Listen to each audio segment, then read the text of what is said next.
All right, guys, welcome back to this beautiful, balmy, -30 weather. Definitely grateful to be inside. Can't complain about that.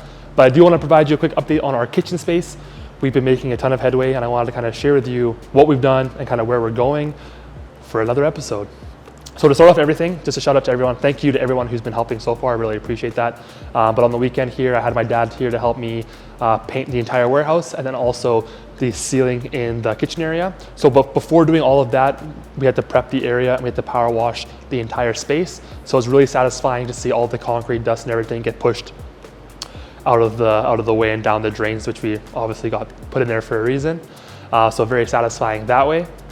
We've also had a ton of progress when it comes to drywall as well. Like we're almost fully boarded everywhere except for just a couple places where a little bit more electrical and HVAC needs to happen.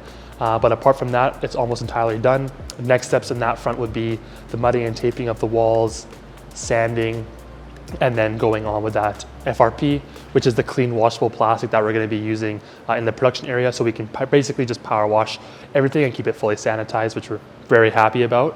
So we've also had a lot of progress on the framing front as well. We have a new faux wall that's been furred out for our dishwashing area.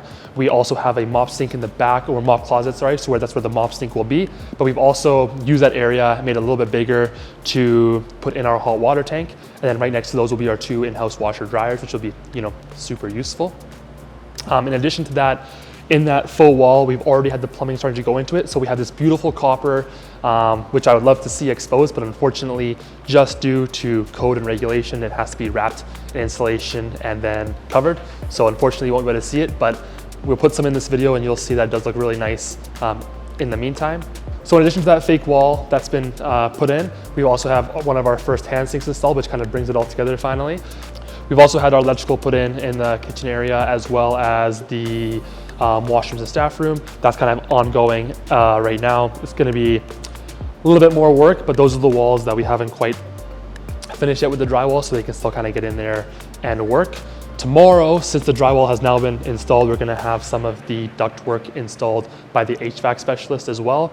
But apart from that, on that front, they're just focusing on the front area, and later they'll be focusing on like the air makeup unit and all of that kind of ventilation. But as you'll see in the kind of these snippets now, we do have all of those markings on the floor. So next steps, we actually have some more aesthetics things happening. So on the office side, we have all of our office furniture being delivered finally. So we have basically not so much cubicles, but some workspaces where we're gonna have individual desks and just a little bit of an L shape, so there's more real estate for our workers to use to their ability. We have like a bullpen area, which will be for the developers to basically work together, make it a really inclusive environment where they can work with each other on different projects. We have 2 whiteboards showing up as well, so that'd be super fun.